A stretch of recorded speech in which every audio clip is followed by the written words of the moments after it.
My name is George, and today we're gonna look at some of my favorite content, and that's red pill content. These quote-unquote nice guys or red-pilled or black-pilled individuals just love giving really funny advice about dating women to other men who don't know how to date women. And I get the struggle, right? Dating's hard, and the dating scene can really suck. But a lot of these guys end up having this real misogynistic, creepy undertone to them. Or maybe not even undertone, maybe it's just blatant misogyny. So today I thought it'd be fun to, look into this and look at a friend called Far From Average, because far from average is far from sane. So today we're gonna learn 4 seduction tricks that apparently only 1% of all men know.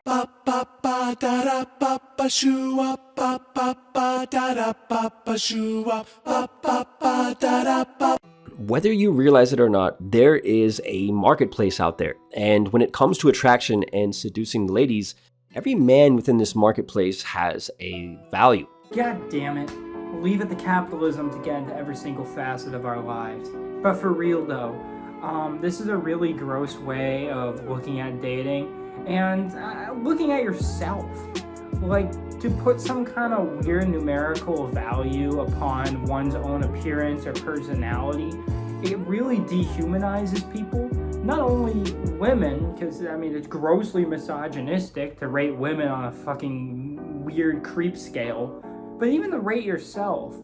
Because everything, when it comes to look, when it comes to love, when it comes to personality, everything is so subjective, There's no inherent marketplace value. You're not a fucking car, you're a human being.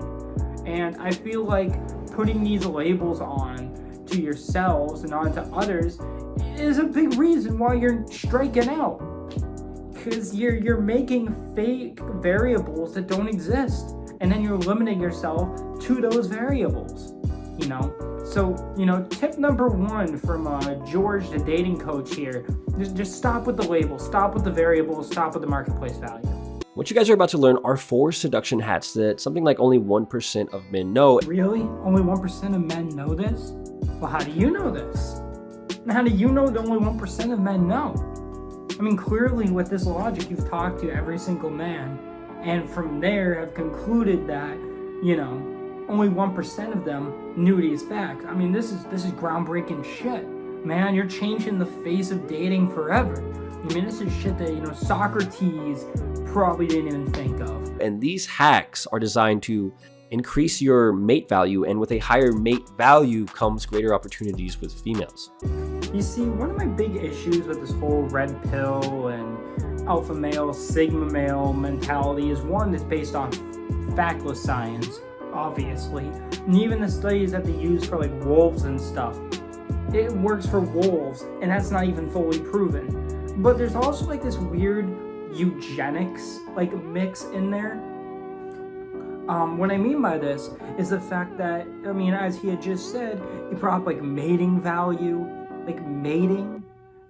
Like, why are you looking at it like that? That's so fucking weird. Like, yeah, I get that we're a species and that we're animals just like every other animal.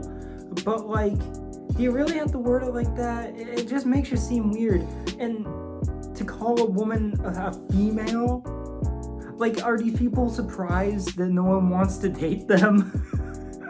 They act like it's a fucking animal kingdom. Homie, you're not on the animal planet. You're going to fucking Arby's, You're trying to meet a girl at Starbucks. It's completely different than some shit that David Attenborough would narrate over. That's not your life.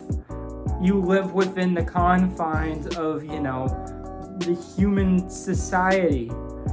We live in a society meme here.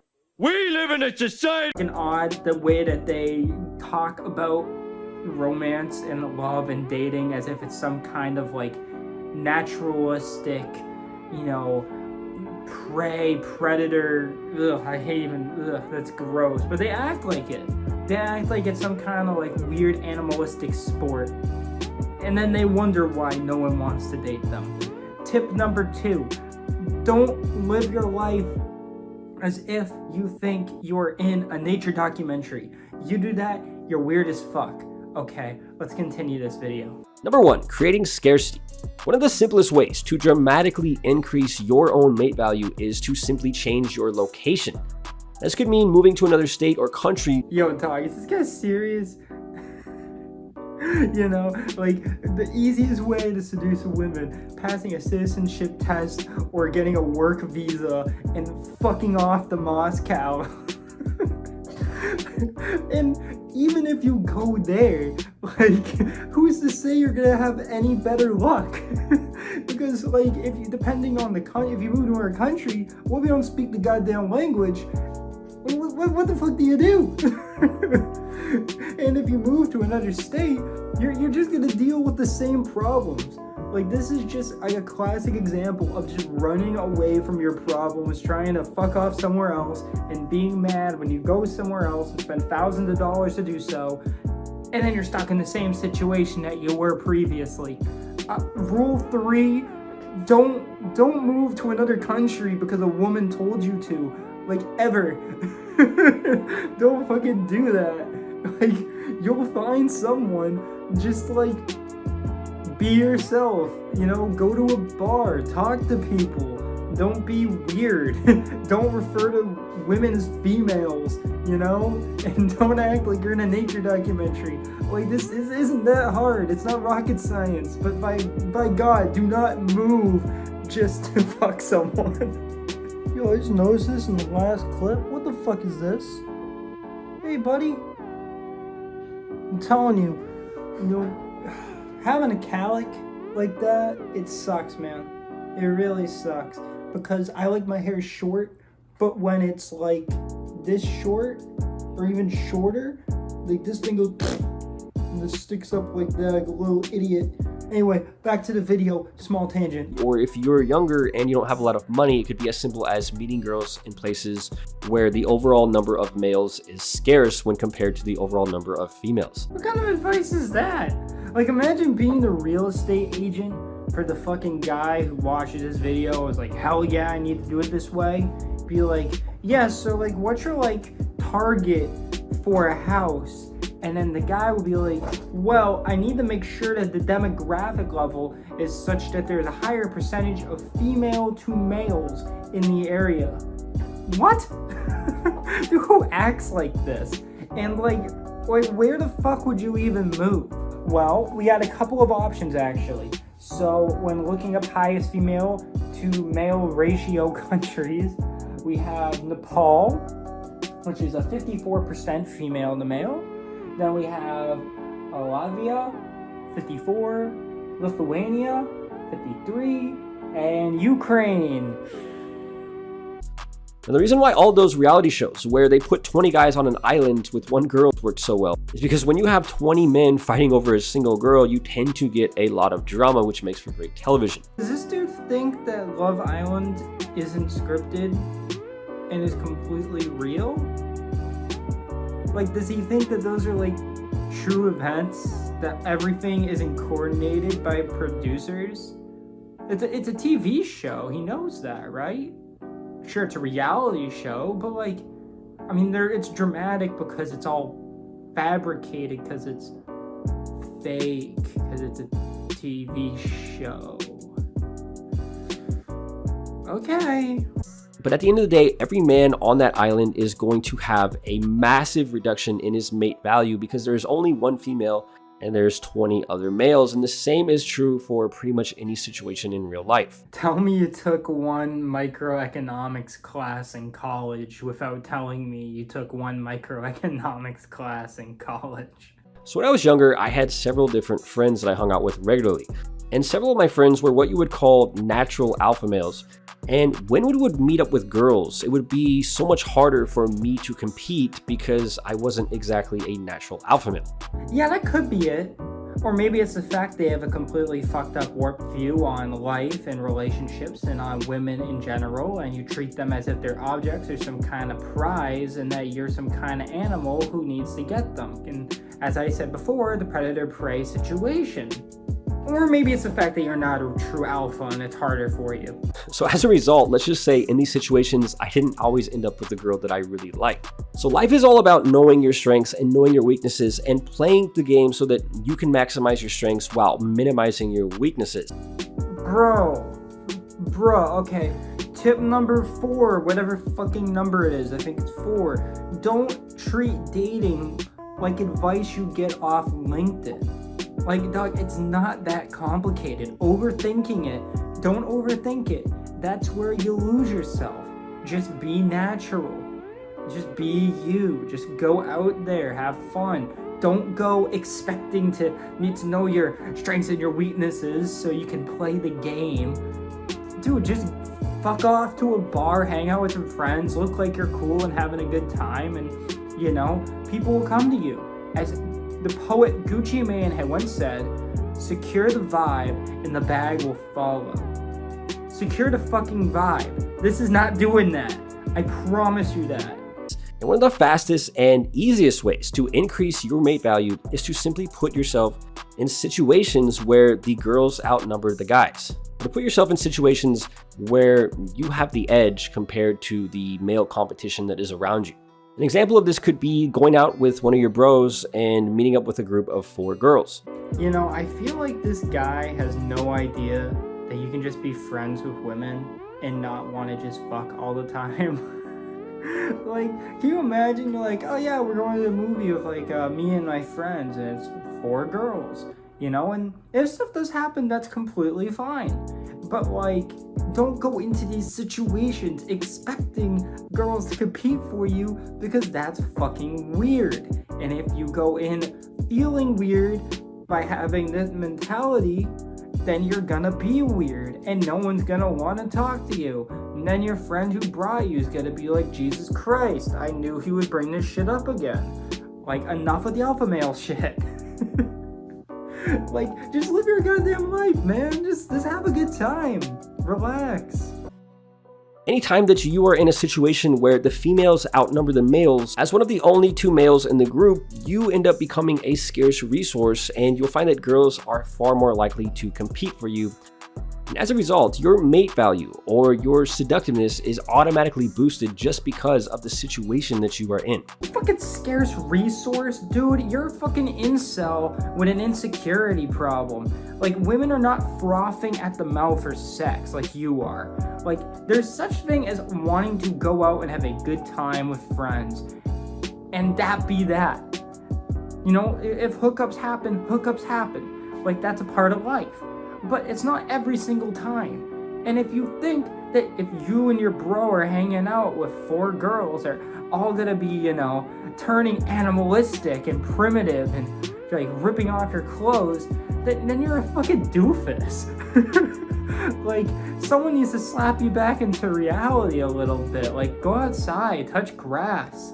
Like, stop watching these creepy incel, like, self-destruction videos. Number 2, become exotic. How about we don't do that?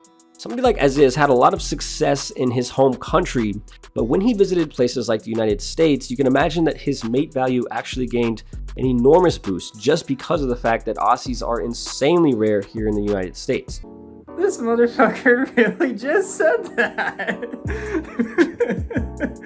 Yeah, no. Next topic.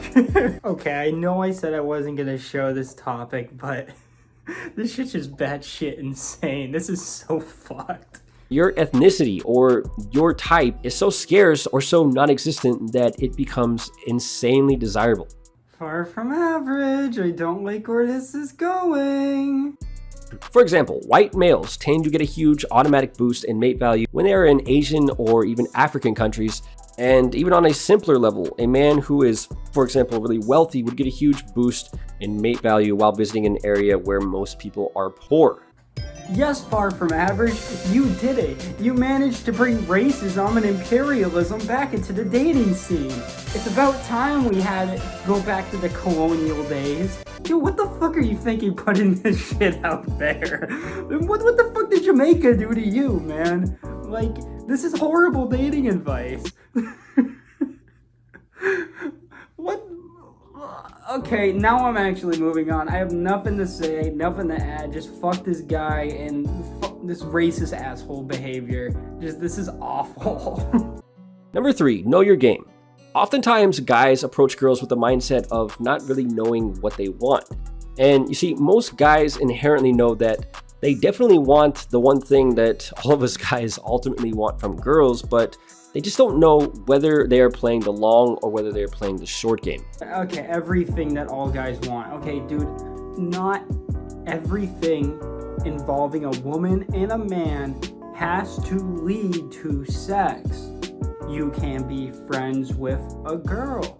You can want to go on a date with a woman. Sometimes maybe you're not feeling like sex and you just want to go out and have a good time. There are other options. In the long game or the short game, homie, dating is not stratego. Just go out there. Stop talking. Just fucking do it. Next tip. Stop listening to this guy. He doesn't know what the hell he's talking about. If you listen to him, the best thing you're gonna get is not a girl's number, not a girl in your bed. You're gonna get a girl in your court getting a fucking restraining order against you because you are literally delusional. What you guys have to understand is that there are 2 different mating strategies used by men and women, and one of these is short-term, such as just for the night, and one of them is long-term, such as wanting a girlfriend or a boyfriend. Bro, I swear to God, if you do not stop calling dating and hooking up mating, I am literally gonna bash my head through this fucking wall and I will sue you for emotional damages. Stop saying that. It is weird, and that is why you don't ever get laid or have anyone want to talk to you. Hopefully that was clear enough for you, but I'll say it again. Saying mating instead of dating is the equivalent of wearing a chastity belt. My brother in Christ, you need to stop. If you take nothing else from this video, stop with the weird animal terms, please. For a typical man, our mate value is influenced heavily by our social status, our looks, our resources, and our personality in no particular order. And unfortunately, many guys are born with a poor hand when it comes to physical looks, so to make up for this and to boost their overall mate value, they try to acquire things like status and things like resources. Okay, like, is this channel run by a pirate? Because I love how he's like, yeah, most people, they're fucking ugly, but there's only one thing that guys really want, and it's treasure. And the ability to dramatically boost your mate value is actually one of the greatest advantages that we as men have, because females cannot do this. What do you mean? Women can be pirates? I mean, like, the most successful pirate in the world was a woman, actually. But, like, being serious though, what the fuck does this even mean? Like, women can't get a better job, women can't work on themselves to become a better individual, only men can do that? Is this guy living in the 1950s? Like, homeboy, Truman isn't president anymore. The highways are already built. Reagan's out of office. Dude's fucking dead. Like, move on with the times, buddy. It ain't the 1800s, and it ain't your grandpa's time. You see, the mate value of females is largely decided at birth based on their physical beauty, because this is what 99% of men in the dating marketplace put the greatest value on. I mean, like, looks matter to a degree, but there's a lot of other factors that matter just as much, if not more. The personality of the girl matters. Is she funny? Do you guys have a lot in common? Music, politics, ethics? Is she, like, super progressive? Is she a fucking racist? That really matters. I mean, God, you could be the most attractive woman in the world, but if you're a fucking racist, you're disgusting and despicable. Like, to narrow down dating and attraction to just one variable, and the variable being looks, not only shows that this guy is incredibly shallow and misogynistic, which we all knew. He has a red pill alpha male YouTube channel, but shows he also doesn't know dudes. He doesn't know anything about dating. So, like, what are the main takeaways from this? To those people who actually believe in this ideology, you couldn't be further from the truth. You're doing yourself a big disservice. The more you listen to people like him, the less chances you are to find someone who you can actually connect with. You know, just be yourself, work on yourself. Don't work on yourself in the way that this guy tells you. No, like, just be better. Like, go out there and really try your best to make a positive impact in the world and really show who you are on the inside. And eventually, you know, someone who matches your style will come along and you'll be happy. But just don't be an incel. That's it. See ya.